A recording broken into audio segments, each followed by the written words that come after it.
Welcome. I am Dan Porterfield, the President and CEO of the Aspen Institute, and after 3 years, it is so thrilling to say we are back. Woo! There are so many people in this tent to thank. Let me begin by acknowledging on behalf of the entire Aspen Institute that we are meeting here on sacred lands that historically belonged to the Ute Indian tribe, whose culture remains vibrant and resilient and determined today. Thank you to the Ute people.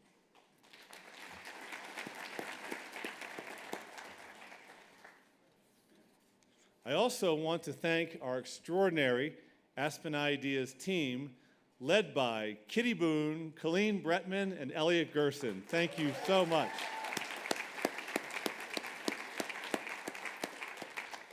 Kitty is not looking up. She's thinking about what's coming next. We are so incredibly proud of you, Kitty, for everything you have done to pull this together so that we could enjoy all these amazing ideas and people and community and spirit. Thank you, Kitty, so much. I'd like to thank our speakers, our underwriters, our trustees, our patron pass holders, our fellows, our contractors, our cooks, our servers, our communication teams, our facilities crews, our security officers, our interns, and our volunteers. Thank you all. It takes a village. Thank you. It's so exciting. After 3 years, drum roll, taking part again is a team of high school leaders from around the country who will apply insights gained at this festival back in their people-serving ventures in their home communities. Welcome to the 2022 Bezos Scholars.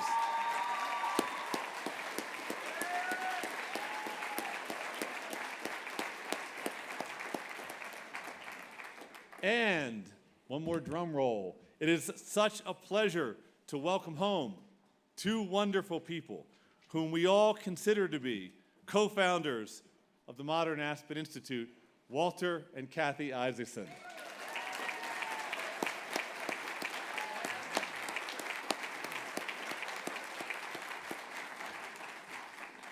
I look around this tent and just feel this overwhelming sense of appreciation that we can all be here together for this signature convening of our Institute. And like every organization, we too have faced more than 2 years of trials as we have worked to protect our people, to hold our operations together, and to serve the public good from one societal crisis after another. Today, I'm proud to tell you that the Aspen Institute has not just survived this pandemic, but we have come out so much stronger. For example, we have grown our Institute budget by more than 30% to $219 million this year during these 2 tough years. Why? Because our work all across the world is important and relevant and activating, and because you, our supporters, are generous and public-minded. Thank you all so much. Thank you.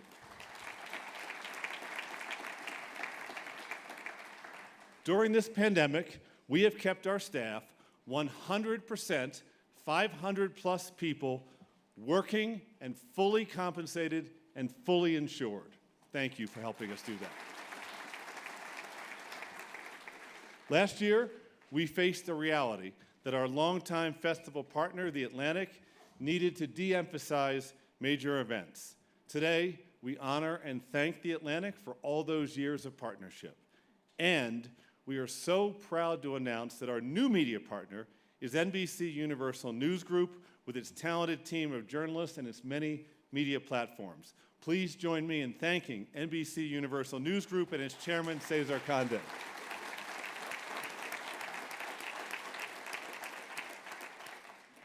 We did a lot in this pandemic. Something else that we did.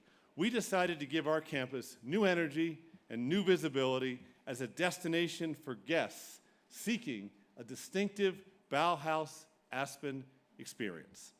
Today, I'm pleased to announce that our new campus operator and partner is Salamander Hotel and Resorts, founded by the extraordinary businesswoman and philanthropist Sheila Johnson, who is here with us tonight. Sheila, thank you so much.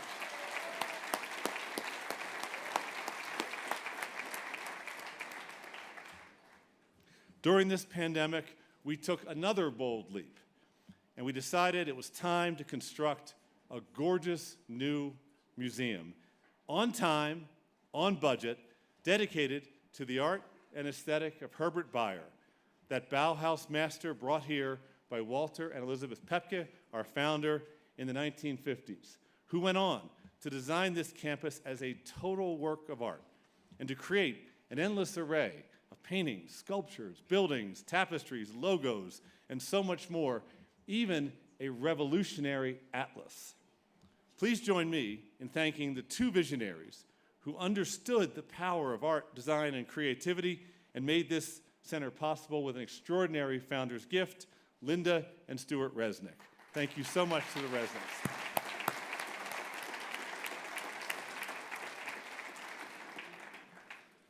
I hope you'll come and see our sensational inaugural exhibition that opens tomorrow, showing some of Bayer's greatest and most beautiful work. It's curated by Bernard Jazar, who will give a curator's talk tomorrow and take questions at 11:15 in the McNulty Room. One more thing.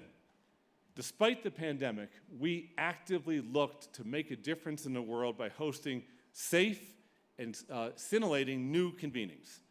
For example, just a few weeks ago, we hosted a new 4-day solutions summit in the Miami area called Aspen Ideas Climate. Supported by the region's 3 mayors, we took over a convention center and a concert hall and a museum and created a spectacular set of programs. We'll grow this summit and hold it again in the Miami area for at least 2 more years, raising the flag of your Aspen Institute even higher around the country on the most important issues of the day. We're so pleased with this partnership with the Miami area. All of which is to say, the Institute has not been defined or diminished by this pandemic, but instead, we have defined ourselves and doubled down on our mission. And speaking of mission, I'd like to close this introduction with a reflection on a core practice that runs through so much of what we do. That practice, going back to 1949, is dialogue. Our founders believed that dialogue was essential to pull civilization out of the ravages of world war, genocide, nuclear devastation, and more. They couldn't have known that the work they were doing back then, more than 70 years ago, to create this institution, then called the Aspen Institute for Humanistic Studies, would result in the global force that we have become today. Nor could they have anticipated that the challenges of our often tear-soaked times, like COVID-19, like the cry for racial reckoning, like the heating of the earth, the invasion of Ukraine, the attack on American democracy. While our founders could not have foreseen these challenges, they gave us a framework for finding solutions in these times and all times. And that framework, again, is dialogue, which may be the best resource we have to reweave the social fabric and rebuild American trust. That's why, over the past year, our Board of Trustees, and we have many board members here today, embarked upon a major effort to re-articulate for these times our commitment to genuine dialogue, the kind you'll experience this evening and this week. Dialogue requires an openness to critique, to difference, to disagreement. It requires a wide inclusion of perspectives and the need to tolerate being uncomfortable. It requires mutual respect, and it requires listening and engagement and inquiry and free expression. These ideas are not new to the Aspen Institute or to America, but by reasserting them in these times, when outrage and silencing and cancel culture are all too common, we remind ourselves, and we tell our many publics, that there is no problem we cannot solve if we roll up our sleeves and engage one another across the supposed divides of difference. Civil disagreement sits at the core of democracy and at the core of the work we do to bring people together respectfully. I hope this is a spirit you will feel here in the days and dialogues to come. And it's a spirit brought into beautiful and deeply memorable existence by that gift to the world and gift to the Aspen Institute, whom we lost suddenly in March. And I'm speaking of Secretary Madeleine Albright. Secretary Albright was a 20-year trustee who first visited the Aspen Institute as a child in an eminent family that had fled first the Nazis and then the Soviets. And that refugee child grew up to become the United States Secretary of State, only in America.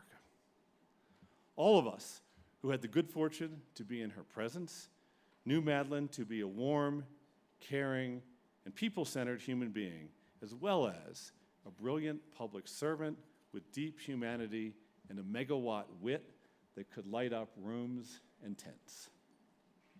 I suspect many of you can feel her presence and even hear her voice right now, right here. If only we could have just one more lecture on history, one more insight about diplomacy or fascism or democracy or pins, one more walk through Anderson Park, one more moment when she would grace this stage. We are blessed to have here some members of our family this week, including Madeleine's youngest daughter, Katie, who will speak during the festival. Please join me in thanking Katie and the entire Albright family.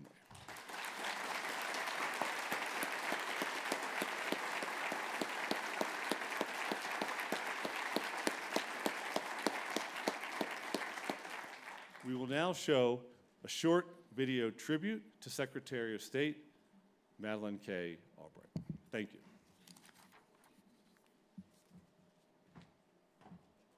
I'm so delighted to see all of you here. It's always wonderful for me to come to Aspen. I'm a Colorado girl.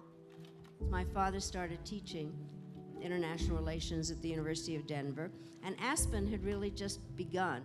And so they were using local professors as resource people. So I started coming up here when I was a teenager.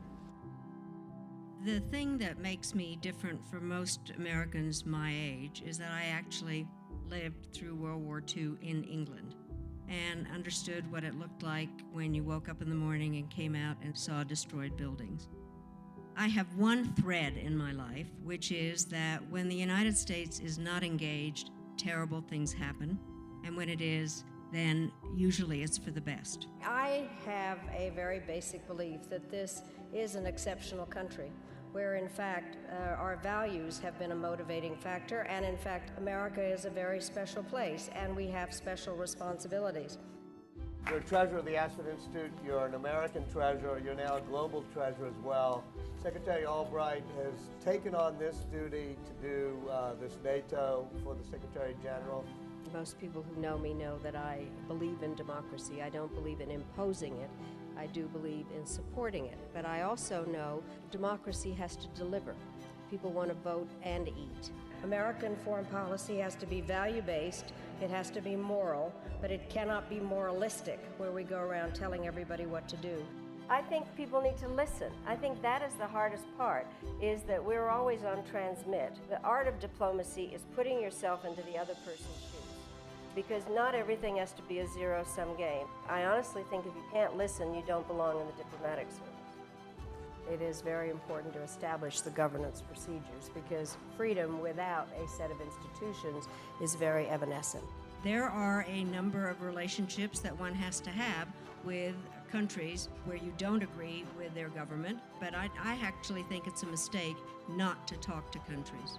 Basically, I think it's like a helium balloon. You need the idealism of the helium to get the balloon up and the ballast, realism, to get it moving.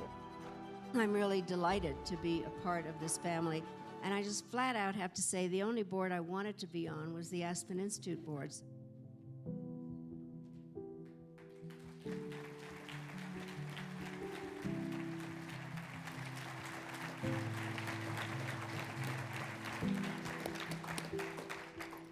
Hello, everyone. I'm Kitty Boone. Some of you know me, and some of you don't. And for those of you who don't, I'm so thrilled you're here for the first time. I just want to share a little bit about Madeleine Albright's wit, which Dan alluded to. She was one of the funniest people maybe ever. And I have this very distinct memory of her performing in Antigone, which our trustees did as part of our executive seminar at the end of the seminar over there in Mayor Courtyard. And in her inimitable style, she took a big scarf at a very key moment and hung herself from a tree. She also did a lot of work in the Middle East, as you probably know, but what you might not know is that she, in her later years, had clients, and one of her clients was Christo, the artist, and he was creating, and she was helping him create this big installation near Abu Dhabi, out in the desert, of oil barrels. And on one visit, she had the opportunity to drive a Ferrari. And she said, now, Katie, I hope I'm not telling you something you didn't know already. But she said, I actually got to drive a Ferrari in the desert, 150 miles an hour. I mean, she was 78. How's that? She's already so missed in a world where her integrity, her sensibility, and her commitment to democracy is more needed today, the day after yesterday, than ever. Housekeeping. It's always my fun job. You've got to wear this, because if you don't wear your pass, we can't let you in for security reasons and for all kinds of reasons. So please do wear this every day. If you leave it, we can create another one for you. Just go to the registration tent. The weather's going to be odd this week, so dress warmly. We'll have rain, we'll have sun. It'll be chilly in the morning and chilly at night. If you've never been here before, this is your first time at 8,000 feet for a few days, drink a lot of water and wear sunscreen. Okay. We are here to ensure that you have a wonderful time, engaged with deeply interesting ideas, and the experts that present them, and one another. Please ask any of us for help.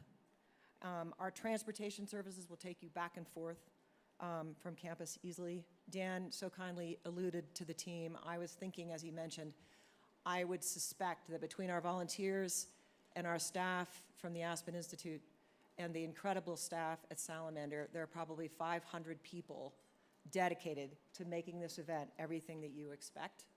And we're really thrilled to welcome Sheila and have that team presenting this event. This takes a village. It's not just about me. I have an incredible team. We thank you so much for coming. Everything is on the app if you have any questions. So now, we're going to start.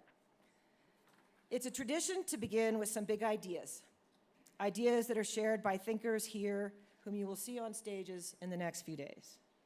Please join me in welcoming 7 individuals, some of whom you might know, some of whom you may never have heard of, and all of whom will kick off the 18th Ideas Festival with a spirited take on an idea that will prompt your thinking and whet your appetite for more. Thank you so much for being here, and we really look forward to the next week.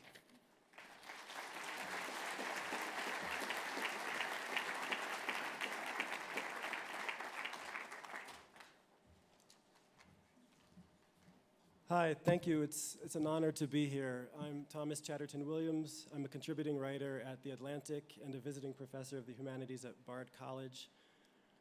Over the past 2 years, our country has been engaged in a rather remarkable, serious and sustained anti-racist discourse and activism. This has been productive in many ways. It's been counterproductive in certain ways, and it's been necessarily insufficient in every way. The big idea I want to share with you tonight is that if we're ever going to transcend the racism that still divides us, we're going to have to do more than be anti-racist and become genuinely anti-race. It is not enough to simply pay lip service to the idea that race is biologically meaningless and then go about living our lives reproducing and relying on the very linguistic habits and customs of sight and thought that continue to make it meaningful day in and day out in all of our interpersonal and institutional interactions. We're going to have to find the courage and originality to let go of the logic of the past inherited from slavery and find new ways of conceiving of ourselves and each other that are adequate to the complexity of our multi-ethnic present and future. If we think of the country's racial sickness as a kind of autoimmune disorder, then anti-racism can only and ever be a partial and temporary solution addressing itself to the symptoms and flare-ups as they happen. To drill down to the root cause and compel the body politic to stop turning on itself and mistaking itself for an enemy, we're going to have to once and for all rid ourselves of the disastrous illusion of human racial difference and the hierarchies of affinity and worth that this illusion necessarily imposes. Thank you.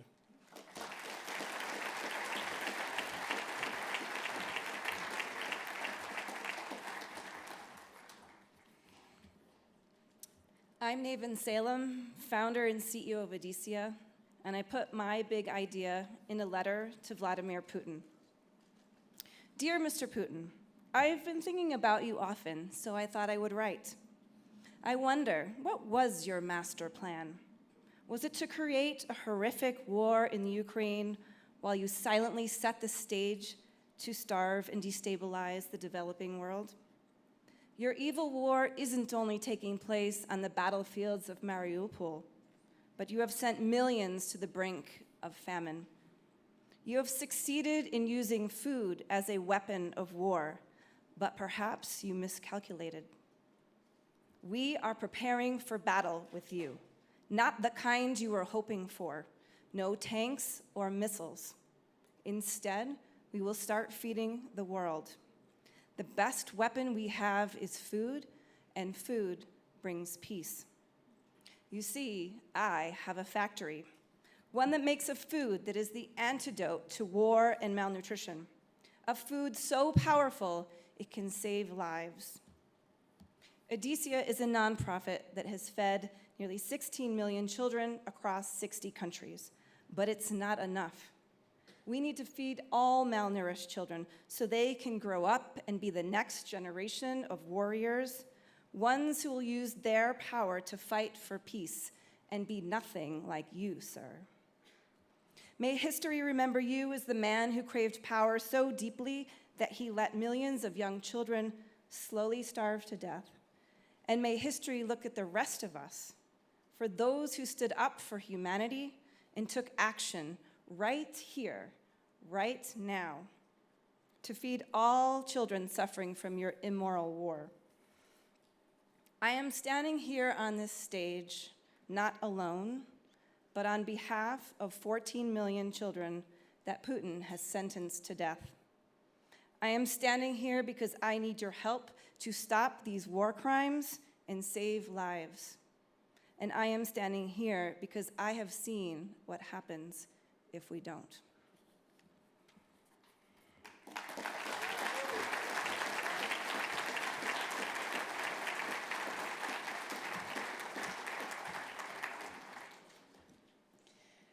After becoming the youngest free ski Olympic gold medalist earlier this year, I've made it my goal to empower young girls to, through sport, break their own boundaries, to make themselves better, and to change the world, to inspire multicultural communication and dialogue. And that's something that I love so much about my generation, that through social media, through art and culture, we have such tremendous power to create such global change. And that's really beautiful. On the other hand, though, how do we as 18-year-olds reckon with a devastating Supreme Court hearing decision yesterday and growing up on a warming planet? How do we have all of these serious burdens on our shoulders and at the same time find space to fail, to try new things, to make new friends, to get better, to talk to each other, to worry about our next physics test? How do we balance that, and how do we reckon with that? At a time when anxiety and depression are at incredibly high levels and suicide is one of the leading causes of death of my generation, we need to talk more about balance. We talk about mental health, we talk about changing the world, but how do we balance both? And I think that that's something that we need to talk more about, we need to focus more about, and that we need to invest time and resources into. So if you're a young person like me who wants to make the world better and who feels anxious every day asking myself, how can I do better? How can we do better? Please remember that we can't change the world we can't fix the world until we fix ourselves. Thank you.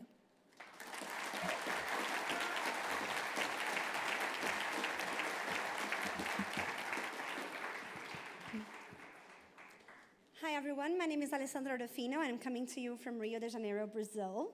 Brazil is a massive country of many cultures and landscapes, and none of them is so beautiful as the Amazon rainforest. The Amazon, however, is being destroyed at an unprecedented rate. My big idea is not big, it's actually quite simple: to save the Amazon by giving the forest back to the people who have always known how to protect it: indigenous peoples and traditional communities.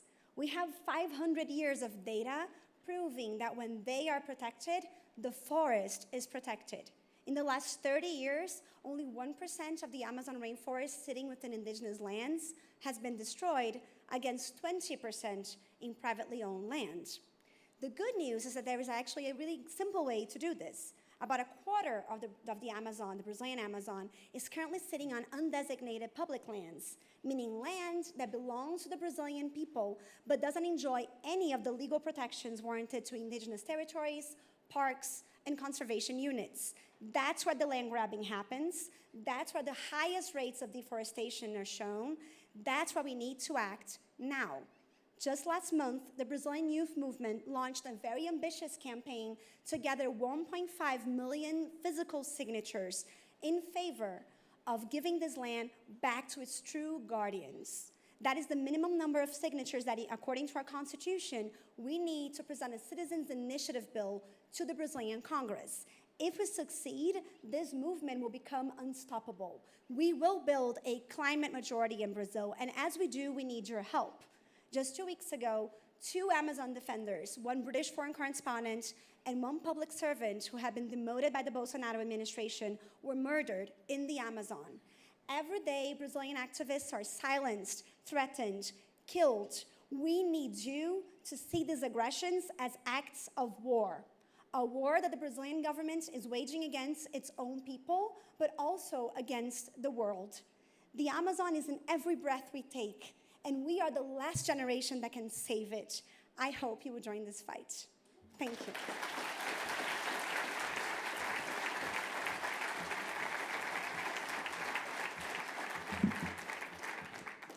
Hi everyone, I'm Gael, creator of Astro Studios and the Teenage Therapy podcast. And my big idea is to dedicate more physical spaces to young people. One of the most unprecedented rising rates in mental health are depression symptoms and suicidal ideation. And therapy alone will not fix that. I had the pleasure of talking with US Surgeon General, Dr. Murthy, about what reimagined mental health care looks like. And one of the ways that I proposed is to create more environments where young people can be in each other's presence. Loneliness is so often at the core of these issues. And we must help young people tackle this in ways that don't begin with therapy, but that begin with community. Just as during the pandemic, we established age-specific hours for our elders to come and shop, we must do the same for our youth.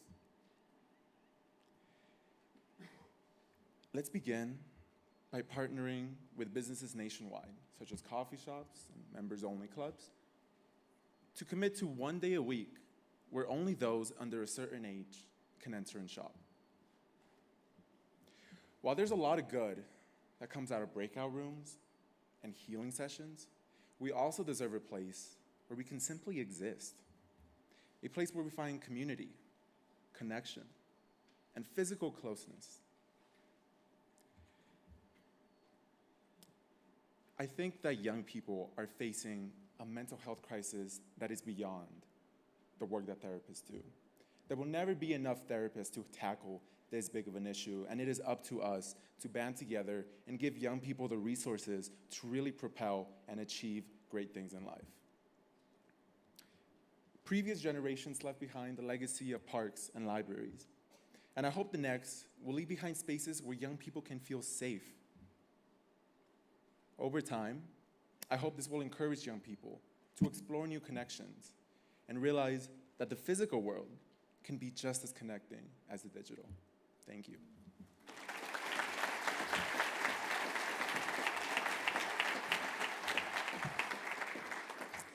I'm Jana Levin, and I'm an author and a professor of astrophysics at Barnard College and Columbia University. I'm also the editor-in-chief of a new magazine called Pioneer X Broadcast. A few weeks ago, a group of international scientists in collaboration revealed the first ever image of the supermassive black hole at the center of our galaxy. We are in orbit around that black hole as surely as we are in orbit around the sun. It is our past and our future. That black hole is 4 million times the mass of the sun, but it's less than 20 times the width. It's at a distance of 26,000 light years in the direction of the constellation Sagittarius. So from our vantage, it looks no bigger than a piece of fruit on the moon. So my big idea was that we should listen and learn from these epic international scientific collaborations that are driven just by a greed for knowledge and just fueled by curiosity. And imagine, really, if we applied to humanity's most dire crises, ones that are self-inflicted, no less, a fraction, a minor fraction of that fortitude and that ingenuity, but even more so, that scientific spirit of openness and sharing of knowledge that transcends cultures and countries. If we can come together around the globe and configure a telescope as big as the Earth to look at a black hole, we can do anything. And we just really have to commit our minds to it. Thank you.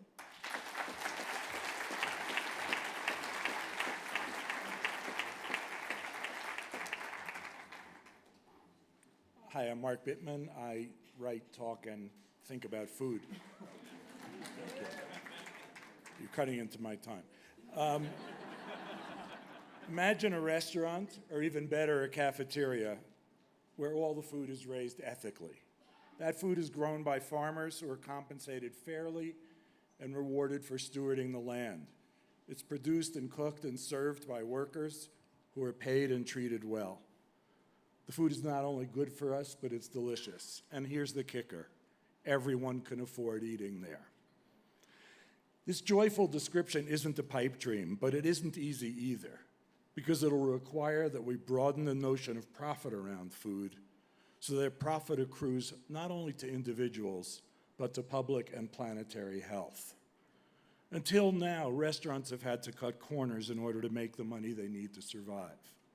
They buy the cheapest ingredients they can, they pay their workers as little as they can, they charge us as much as they can. But food that respects producers, the earth, and other species, food that's nutritious and affordable for all, that food does not cut corners. And so it's not as profitable in the traditional sense.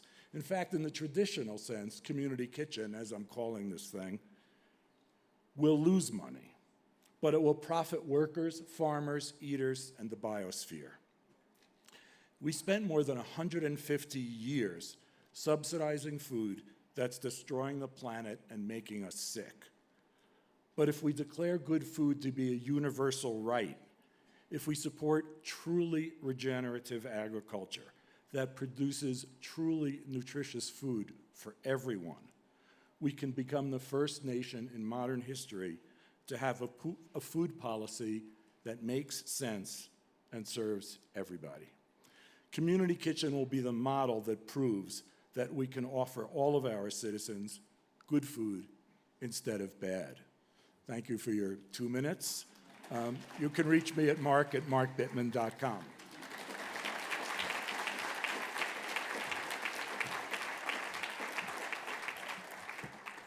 I'm Elliot Gerson, Executive Vice President of the Aspen Institute. I don't have an idea, but I have an introduction.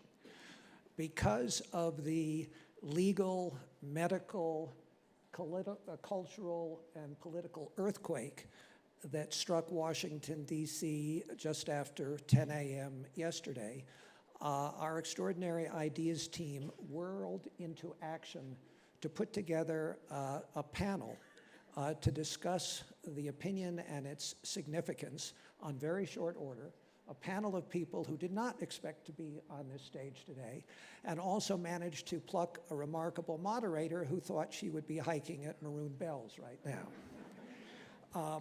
Before I introduce that moderator, I'd like to share two very brief but I think relevant historical stories or historical points.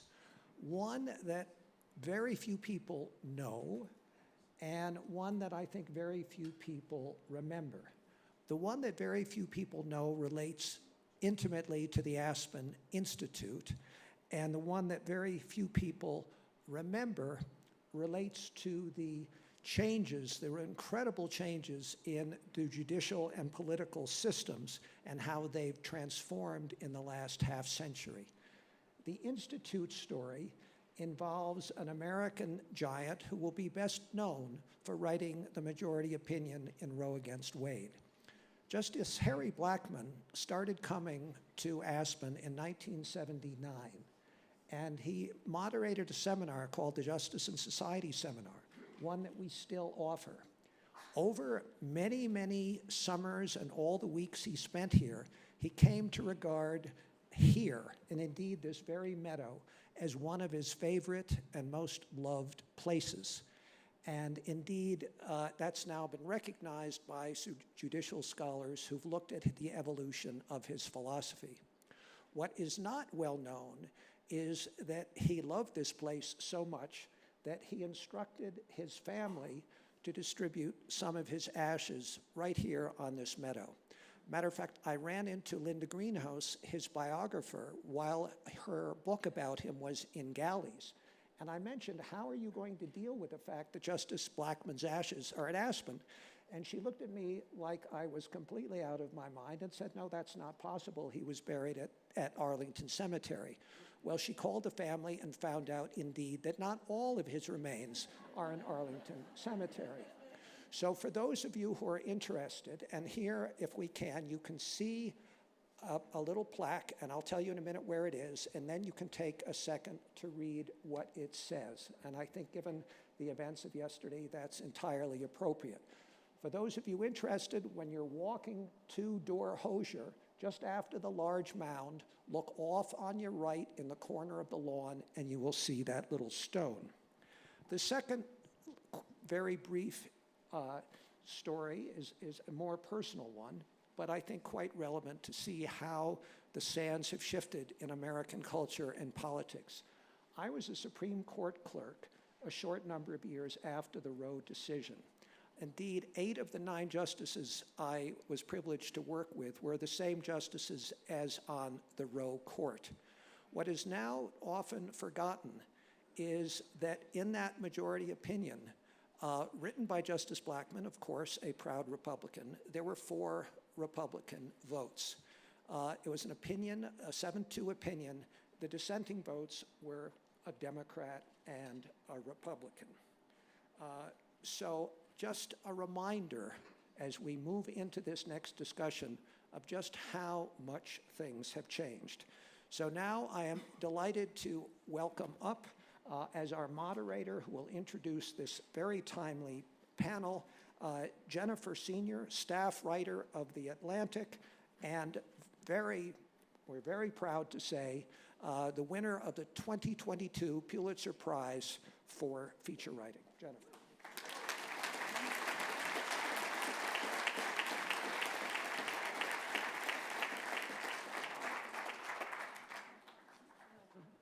Do we all just take our seats? I think we do. Yeah. Let's all take our seats. Thank you for that gracious introduction. One day you're going to have to tell me if there was any public intellectual of note who was not associated with Aspen. That's crazy. Oh, you know what? Actually, I can tell you, it's maybe Steve, Katie, David, Jane. Yeah, is that okay? Does that work? Great. Okay. So I have the privilege of introducing, first of all, Steve Vladeck, who is, oh, sorry. Okay. We had everything else planned. We had everything, exactly. We had nothing else planned. Okay, Steve Leddick is one of the foremost experts in constitutional law and the federal courts, and is a professor at the University of Texas School of Law. Cue adorable hand sign, right. Katie Keith is director of the Health Policy and Law Initiative at Georgetown.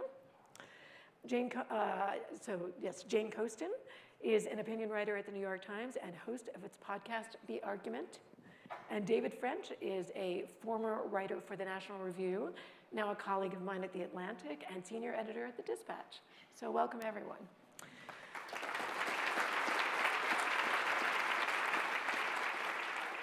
Okay, so Steve, you have read this decision. You have read the leaked version of this decision. You have read the current version of this decision. Tell us, 31 hours in, what your thoughts are about it and how you think that it most dramatically changes the legal landscape. How long do we have? Yeah, I know. So, I think it would help to put this whole case in context. So this case was about a law Mississippi passed in the summer of 2018, not coincidentally at the same time that Justice Anthony Kennedy retired from the Supreme Court and was replaced by Justice Brett Kavanaugh. And the law banned most abortions in Mississippi after the 15th week of pregnancy. So it was not a frontal assault on the entire edifice of a constitutional right to abortion, but it was an assault on the most recent precedent, Casey, because the Supreme Court had drawn the line at viability closer to 20 to 24 weeks. Then, when Justice Ginsburg dies in the fall of 2020, is replaced by Justice Barrett, Mississippi changed its ask. So instead of asking the Supreme Court to uphold the law, even notwithstanding Roe and Casey, Mississippi said, why don't you just overrule Roe and Casey?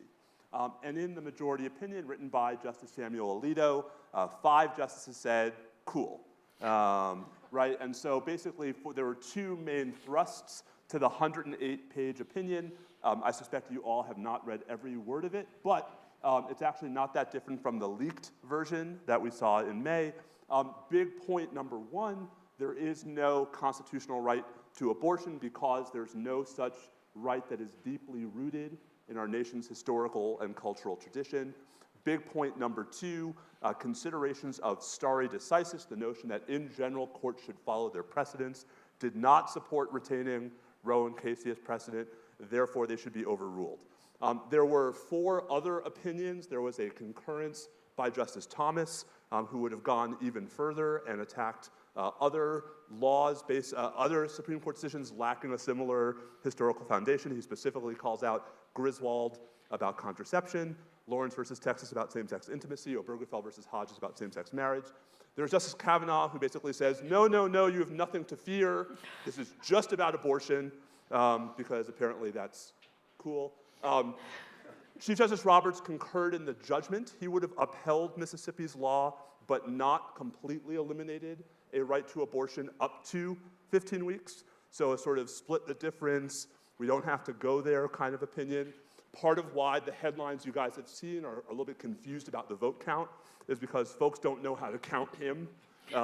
Short version, right? He did not agree that Roe should be completely overruled, but he did agree that Mississippi's law should be upheld, hence why you see 5-4-6-3. And then I think a very angry, feisty, and ultimately sad dissent, joint dissent from the 3 liberal justices, Stephen Breyer, Sonia Sotomayor, Elena Kagan. I think, I don't want to say too much more because I really think the other folks should weigh in. I think it's worth stressing that this is an earthquake as a matter of constitutional law. This is an earthquake as a matter of the Supreme Court as an institution. This is an earthquake from the perspective of our national politics. I think it's an earthquake from the perspective of our discourse. Overnight, we've seen so-called trigger laws go into effect. So far, I think in 6 states, although that number could be higher by tomorrow. These are laws that have been passed in advance of yesterday's decision that says as soon as the Supreme Court decides Roe, abortion will be illegal in our state. There are a number of other states that have trigger laws that will go into effect in the coming days and weeks, so that by a month from now, it'll be somewhere north of a dozen. There are states that have so-called zombie laws that are pre-1973 bans on abortion that have never been repealed. And so that could theoretically go back into effect once the Supreme Court's decision takes formal effect. And then there are all the other states where abortion is still going to be available, legal, perhaps even in higher demand. And so what we're going to have is 2 Americas. One in which abortion access is virtually impossible, and one in which abortion access is widely available. And one of the huge questions yesterday's decision raises and doesn't answer is, how hard is it going to be for those in the states where abortion access is not available at all to obtain any kind of care, either by leaving the state or, for those who can't, by perhaps having pharmaceuticals shipped in. Again, Justice Kavanaugh says, not to worry, we'll take care of it. Suffice to say, I am a little more circumspect. You have anticipated two of the questions that I plan on asking further. Let's key off of one thing you just said for Katie. Yes, the trigger laws, the zombie laws, all those things. Let's talk about real-world outcomes. How does this tangibly affect women's health and healthcare right now? Thank you for the question. Two Americas, I think, is absolutely right. Steve has it spot on. The data is very squishy. As you just heard him say, states are sort of in flux. Things are changing minute by minute, hour by hour. You could probably see that from your Twitter threads yesterday about how much is changing in real time. So the data I'm going to give you is sort of pre-decision, folks anticipating what would happen in the wake of Roe. Some of this might change over time, but I do think the data is important. We're going to talk about the legal issues and the cultural issues and all, but we really have to, I think, hold women at the center right now, especially today, especially maybe for all of us in this room who've been deeply, deeply upset and troubled by this decision. So I think a couple key data points to share is, 33.6 million women of childbearing age live in the 28 states that we eventually expect to come online. It's more than half of women of childbearing age, meaning age 15 to 44, more than half. So that's sort of the first statistic to sort of dig in on. Overwhelmingly, these are young women. Very, very important. 39% are under the age of 24. 9% of those are teenagers. So when I listen to Eileen give her big idea and talk about how devastating this is as an 18-year-old Olympian, that is a very real statistic and very real for many young women all across the country, young women. Overwhelmingly, this is about low-income women. Most women who obtain an abortion are at the poverty level or below, and many are, and you've seen some commentary today, you're probably going to hear some commentary today from this panel about how states could really step up and do pro-life policies and support women in these new families that we're going to be forced to create. And overwhelmingly, women are in these states where there is no Medicaid expansion. There is no support for postpartum women on Medicaid. There is no child care. There is no paid family leave. There is no living wage. And so we are having, forcing low-income women to carry a pregnancy to term without these societal structures in the vast majority of states that we're talking about. Disproportionately, these are women of color that are obtaining abortions, and again, disproportionately Black women and Latino women. That is because of structural racism and unequal access to housing, food, jobs, education, security, all of that. It also has to do with geography, which is probably my last jumping off point in terms of the data. Most Black people live in the South, which is where the vast majority of many of the trigger laws and the restrictions that we're going to see come online. It's the South and the Midwest. And we really, really care about that. The suggestion is that 30% of abortion providers are going to be knocked out by this decision. They're in these states. We're going to take out a third of access. And I don't know how many people have followed this issue before this decision. Access was already pretty shitty. And so to knock out a third of providers is going to be devastating. And I don't know how many folks were here earlier this morning. Many of us had the opportunity to hear from the Secretary of Health and Human Services, Javier Becerra. He happened to be on site at the only remaining clinic in Missouri yesterday when the decision came down. And he said within hours they had tried to figure out the legal strategy and said we have to close. And we're going to send the women here. They had a plan. They were going to send the women across the border to Illinois. That is extremely disruptive and troubling, but also probably the best case scenario that we're talking about. Because when you look at sort of the geography of this, women in New Orleans who need an abortion, they're also going to have to go to that clinic in Illinois. We're talking, and one of the studies showed that 39% of women post-Roe are going to have to travel on average 250 miles to get an abortion. What that does is it drops the abortion rate by about a third. We're creating barrier after barrier. So yes, there will still be an abortion. It will still be legal. We are making it almost near impossible for many women, I think, to access this care. So one question that I want to ask you later after we've addressed the other two panelists, but I want to find out about the legal ramifications if I'm a person in a state that where I can no longer get an abortion, and I want to go to Illinois. Am I going to be legally liable? Is the person who drives me going to be legally liable? Are my doctor's notes going to be looked at? We're going to discuss all of that. Just remember it. hold it in your head. Also, before we get on, I just want to ask you one thing. This panel, a version of this panel happened last night. There was an emergency convening of another one of these, so it's Groundhog Day for these two a bit. And one thing that you said that I just think might bear repeating early on is you said that you thought that this case unsettled more than it settled. And can you just talk about that very briefly? Absolutely. I think this raises more questions than it answers, and this was actually part of the court's decision. I think pro-life advocates have long been saying this Casey decision that Steve was talking about, sort of the precursor here, that was also overturned by the court yesterday, is so unworkable. There's so much litigation. You're bringing us so many cases. There's all these questions. And they have just sort of opened up a hornet's nest of even more. The idea that it'll be simpler by returning this issue to the states is absolutely outrageous. And I can think of, some states are going to do some wild things they've already tried, and it's going to get worse, I think, beginning in January. There's these novel interstate issues that you were referencing about what does the right to travel mean here. There's more federal-state interactions of FDA preemption. How do you operate a federal program in some of these states if there's no access? And then I think there's huge private sector implications as well. So many more questions than it answers. Okay. David, you are quite bullish on the fact that this has been sent back to the states, right? Okay, so I would love to ask you a couple of questions. First of all, we are already a very frightfully, am I reverberating a little? Anyway, we are already a frightfully polarized nation, maybe an irremediably polarized nation, right? So you're still bullish on this opinion, so tell me why. And tell me why I shouldn't, or we shouldn't be nervous that this isn't going to polarize us any further. Well, I'm not going to say we shouldn't be nervous about that. Yeah. Okay, because I don't think there's such thing as a super clear path forward here. I think if somebody's going to tell you, I'm going to predict in 5 years it's going to be like this, in 10 years, I agree, this is an earthquake. It's an earthquake that follows an earthquake. Roe versus Wade was an earthquake. It was a highly polarizing decision. It has been the issues that have arisen out of Roe versus Wade have been deeply polarizing this country for almost 50 years now. In 1992, Ruth Bader Ginsburg delivered a Madison lecture at New York University, and she said at that lecture that Roe was breathtaking in scope. And she openly mused out loud. So she said in Roe, the court was looking at one of the most extreme abortion laws in the country at that time in Texas. And she openly questioned, well, what if the court had overturned only the Texas law without supplanting or displacing all abortion laws in the country? Would we be in the same place that we are now? She was musing about this in 1992. And I think that's a very valid question in 2022 as it was in 1992. Because if you look around the world, one of the things you see around the world and other places is you do not see countries polarized around abortion the way this country has been for so long. Why is that? Why is that? It's not because all of these countries are so completely culturally coherent and have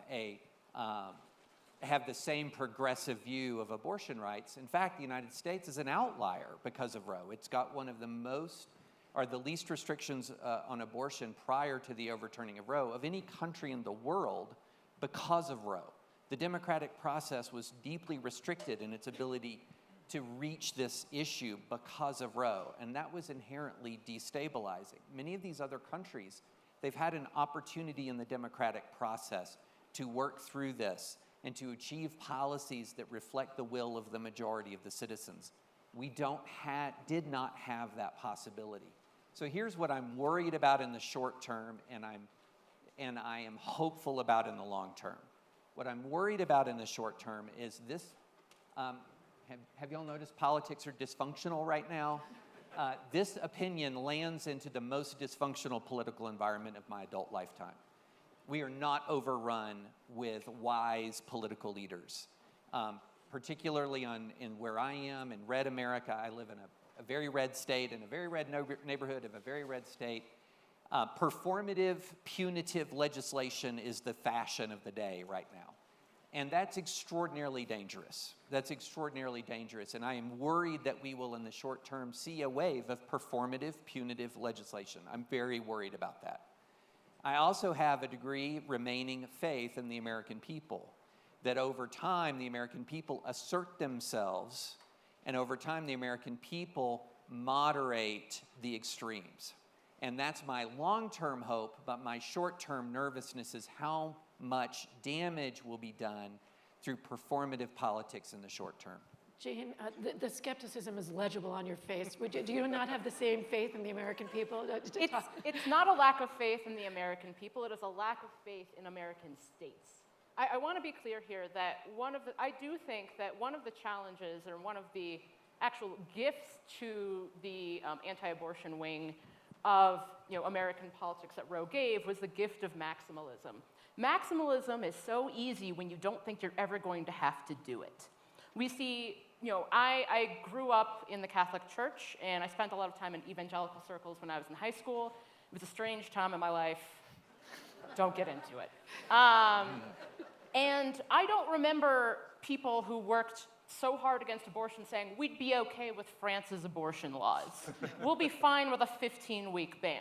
No, if you believe that abortion is murder, you don't think abortion becomes less murdery at that 15-week mark.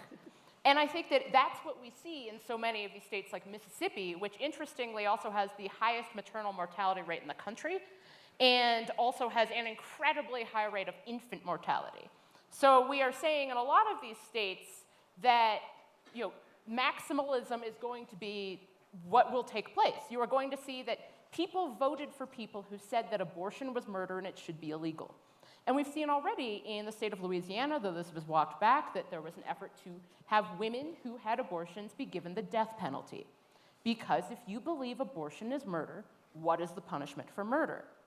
And I remember there was a National Review piece back in 2007 that was in response to this question: what should happen to women who have abortions? How should they be punished? And all of the responses from National Review authors were basically like, don't worry about it, that won't happen, why are you even asking? Because I think that in some ways, the existence of Roe offered this umbrella of protection, where you could say, like, yes, abortion is murder, but, there's not really anything we're going to do about it. Well, now there is. States will have laws that will punish women in a variety of ways for having abortions, or for having what the state believes to be abortions. If a woman uses drugs while pregnant, if a woman falls down the stairs and it doesn't look accidental enough, we are asking lower courts. We're not even talking about state-level courts. We're asking sheriffs in small towns. We're asking, kind of low-level judicial authorities in small towns in Texas and Oklahoma to decide whether or not they think something is a miscarriage. Something we've already seen women being tried for murder for having miscarriages because the fetus tested positive for drugs or for any number of reasons. And I think that the other thing, there's a lot that bothers me right now. Otherwise, this is just going to turn into a list of things that grind my gears. But I think that one thing that gets me is that we now see a host of people who oppose abortion saying, well, now is the time to create this world in which abortion is both legally impermissible and culturally unthinkable. Well, they had 50 years to do the latter, but they really focused on the former. This is a long-term effort. If you've followed conservative politics for as long as I have and as long as a lot of other people have, you knew that this was the question. This was always the question. Every judge, every judicial decision, everything was about this question. But it turns out that when you answer one question, you have not answered any of the other ones. And a lot of people are going to suffer, and some people are going to die because of it. And to be told that, like, oh, now we're going to start caring about maternal mortality? Like, come on. Really? No. So, Steve, you wanted to jump in? Just really quickly, I think there are two other points to sort of piggyback on Jane's insights there. The first is, if we're going to talk about leaving things to the democratic process, let's talk about how undemocratic the process is, right? I live in Texas. Texas is, I think, fairly described as a 54-46 or 55-45 state, in which Republicans have a supermajority in one chamber of the state legislature and almost a supermajority in the other, right? And we get performative, punitive policies shoved down our throats all the time because, thanks to gerrymandering, the election that matters is the primary, not the general, and so you get the extreme policies. So color me less optimistic that Texas is all of a sudden going to say, oh, now we're going to be conciliatory and moderate. But second, the whole idea of leaving things to the states kind of ignores the elephant in the room, probably because we've forgotten that they can do stuff, called the United States Congress. And the very real possibility that if Republicans control both chambers of Congress and the White House in 2025, we will see a push for a national ban on abortion. And it seems like that has to be part of the story as well. Oh, we're leaving things to the states until we have the power to actually take it away from the states. Right, if you cannot tell Students for Life, like, great, you know, we overturned this and now we're gonna work towards a 15-week ban. Like, no, that's not what's going to happen. And the return to federalism is not going to happen when you're telling people who voted on this issue, like, they want a 15-week ban and they're gonna fight for a 15-week ban and they're gonna fight for lower at the national level, even after saying it should be returned to the states this whole time. And the other critical thing about what Jane said, and I think this is such an important sort of maybe segue to a broader topic, is the universe is different today than it was 2 days ago. And so when folks say, no, they'll never go after gay marriage, right? No, they'll never go after contraception. That was 2 days ago. Right.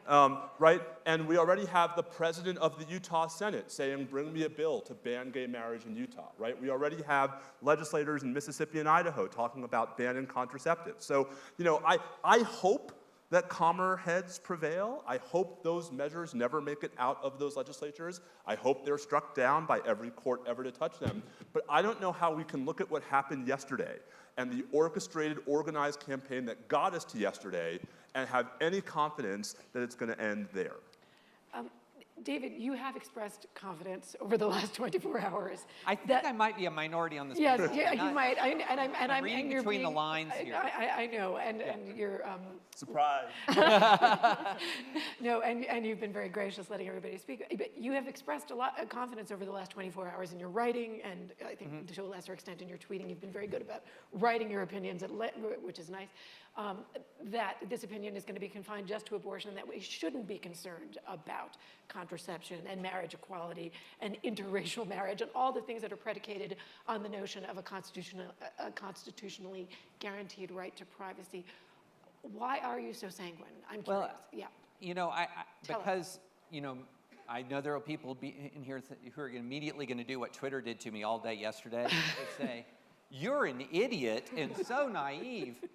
But I actually believe what Kavanaugh says. I believe when Alito specifically distinguishes those cases and says abortion is different, that he is setting his own precedent that is reaffirming these precedents.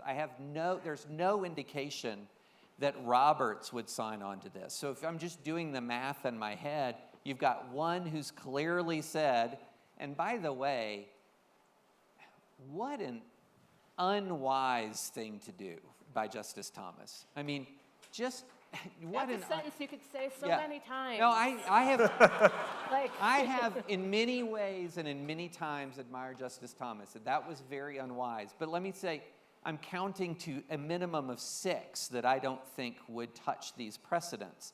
And so I am extremely skeptical that the Thomas dissent was anything that was a harbinger of things to come. And one other thing about this, and look, to say that I'm wrong, you just have to kind of believe, well, they're just lying. You know, they're just lying. And can I and just, you know, look. Well, I mean, I don't think they're lying. I don't think they're lying. I think this they're. is not to. Kavanaugh did say that he considered Roe settled law, right? So I just want to ask the lawyers. Yeah. This. I mean, so here's the thing about that. Which is not. We do have a little bit of evidence. That, well, so here's the thing about that. Yeah. That's he was being technically correct and publicly misleading. That's what he was being. When you say something is settled law, when you're talking about a precedent, when you're talking about a precedent as settled law, you're just essentially saying it's precedent. It hasn't been overruled, right? So how do we know he wasn't being technically correct but substantively misleading? Because his language was much clearer and very explicit in his opinion, and that's a court opinion, which is actual precedent, not a Senate hearing, which is not precedent at all. And real quick, one last thing. In defense of the pro-life movement, we have not focused exclusively on politics. We haven't. You know, I have raised a ton of money for crisis pregnancy centers who are meeting people where they are in a time of crisis, loving them, caring for them. The abortion rate used to be double what it is now, double. and now it is less than half of what it was before, at the height of the abortion rate. It's less than it was when abortion was mainly illegal in the US in 1973 when Roe was decided. Many more women carry unplanned pregnancies to term than used to. That's the cultural work of the pro-life movement, and it doesn't make headlines because it doesn't win elections, but that has been happening. But I want to jump in here because I think it's a really important point to make, which is that even if you provide, because I think that idea of like creating a culture in which abortion is unthinkable, that will never happen. You could have, in the world in which we have universal health care, in a world in which every single person is aware that if they carried a child to term, that they would have options available, people will still choose to have abortions. That will still happen. In a world in which there are religions that believe that life begins at birth. And especially because, again, if you are saying that, and I was doing some reading earlier where there's this idea, and because I keep going back to the idea of the punishments for abortion, because I think that that's incredibly important. And I think it's very notable that so many people from the anti-abortion movement have just basically said, well, we would punish the abortionist. You would go to clinics. You would go to, well, I feel as if that is operating in a world in which medication abortion is not increasing in popularity and increasingly available. Now, you have seen some states saying like, well, we would just curtail the mail that would make pills being sent by the mail illegal. And I'm like, good luck with that. That sounds complicated, and it gets involved in those interstate issues. But also when you are saying, again, if the person who is orchestrating the abortion is the woman having the abortion herself, then that punishment idea comes. And I want to raise another point very quickly, because I have a lot of thoughts. One thing, we keep talking about returning to the democratic process. And for one thing, when we are returning to the democratic process on a state-by-state basis because of federalism, we are not returning to the national opinion, we are returning to state-by-state opinions. And I think that dramatically changes the calculus for how we have to think about abortion and availability of abortion, or even what some people consider abortion to be. Because let's keep in mind that there are forms of birth control that several religions, including the one I was raised in, believe to be forms of abortion. I will also say that the idea, and I'm aware that this is, the Supreme Court and the role of the justice system is in general supposed to, in part, protect minority opinions. And it's complicated because sometimes you're in the majority and sometimes you're in the minority, and either way, it kind of sucks. But I will note here that on issues related to, say, interracial marriage, Loving versus Virginia, that's 1967. My parents got married in 1979. As an interracial couple, they're very happy, they're doing great, live in Ohio. The acceptance of interracial marriage hit 50% in 1993. My parents had been married for 14 years. Acceptance of same-sex marriage is now at an all-time high.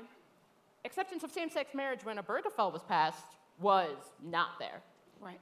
So often we are asking people, and we're asking the courts, and I understand that, like, yes, we would love to, in an ideal world, you would want people to come together in dialogue, to have, to make decisions together about what should be permissible and what should not be permissible.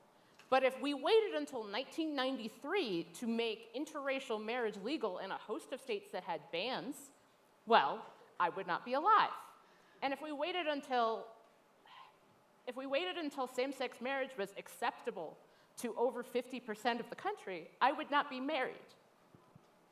So, sorry. This is very real.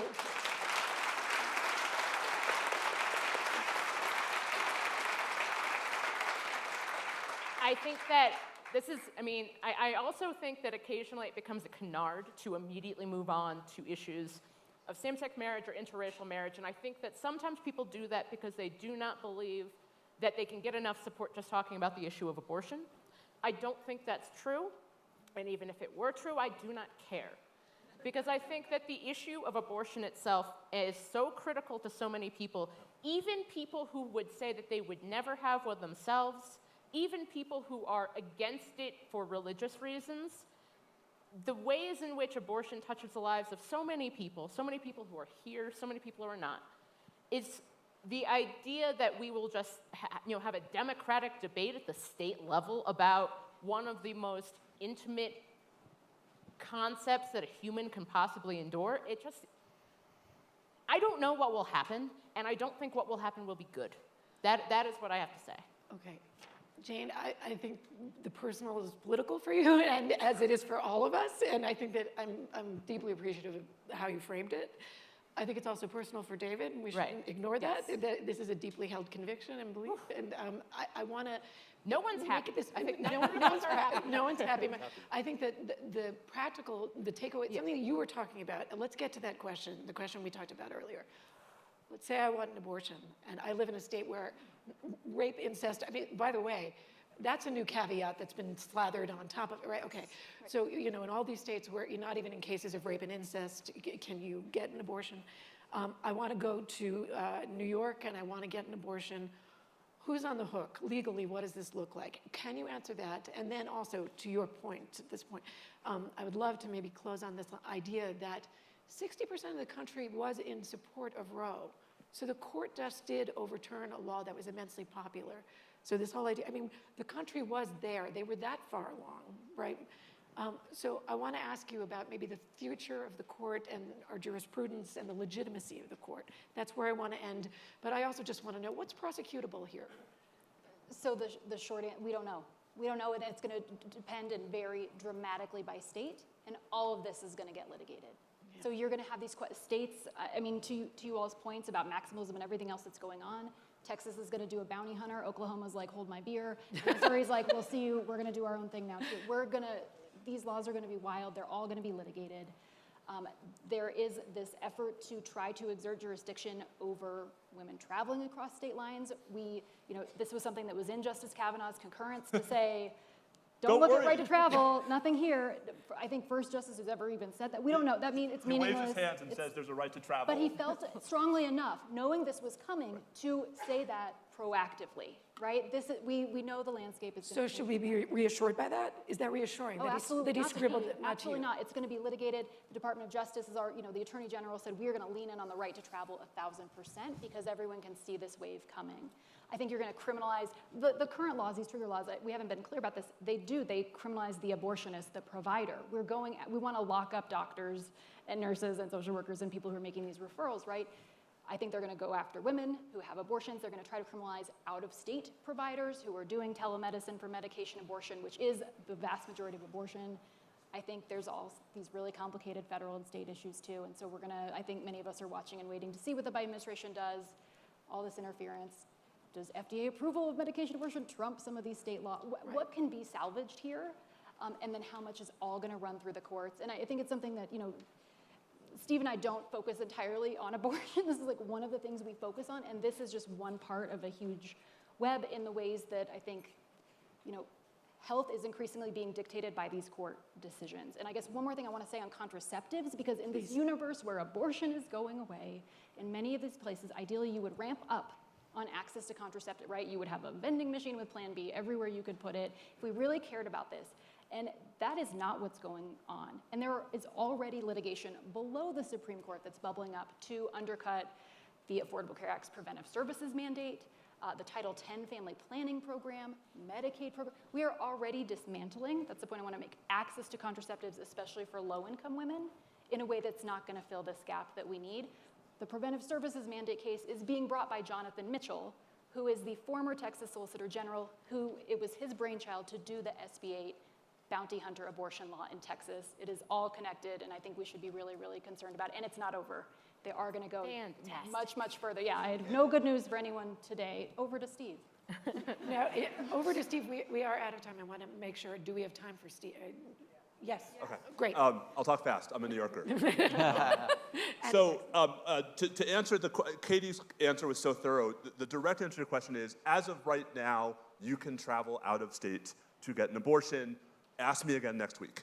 And I do think it's worth pointing out the irony of Justice Kavanaugh breezily saying, don't worry, rich people, there's a right to travel, which is not anywhere in the Constitution, while concurring in an opinion, the whole central logical point of which is there's no right to abortion because it's not in the Constitution.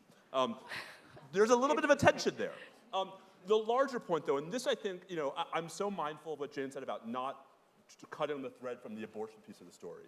This is such an important, it is really hard to think of a decision in our lifetimes from the Supreme Court that is going to have this kind of effect in every possible direction on people, on our politics, on how the court is perceived. And keep in mind, it was 24 hours after the New York Second Amendment case, about which I might have said the same thing until 10:10 yesterday morning. Right. So I think, folks have strong views about the Supreme Court. Those views tend to align increasingly, and to my mind, unfortunately, with their political preferences. The court has been heavily politicized before, but never quite this partisanized before. And I think the real problem, to me, as someone who studies the court and practices before the court, never successfully, is what happens when you have a Supreme Court where at least 5 of the justices seem to not care at all that there is a growing percentage of the country that thinks the court is illegitimate. Because if that majority cared, I think some of these decisions would come out at least a little, or at least there'd be a little more attempt to temper the opinion. One of the things that struck me the most about Justice Alito's majority opinion yesterday is how little it had changed from the draft we got on May 2nd that had been subject to such withering public scrutiny. Right? We're still talking about a domestic supply of infants. That is literally now in the pages of the US reports. Yep. And so it just seems to me that we need to think about, and the court needs to think about, how it's going to continue to persist. A court that has no ability to enforce its decisions by itself, if it's not going to at least try to appear, to mollify, to satisfy, to be part of a diverse, pluralistic society as opposed to just one side of an increasingly tribal debate. I think we should end on that note. Other than that, Instead of thank you. No. Good luck. Good.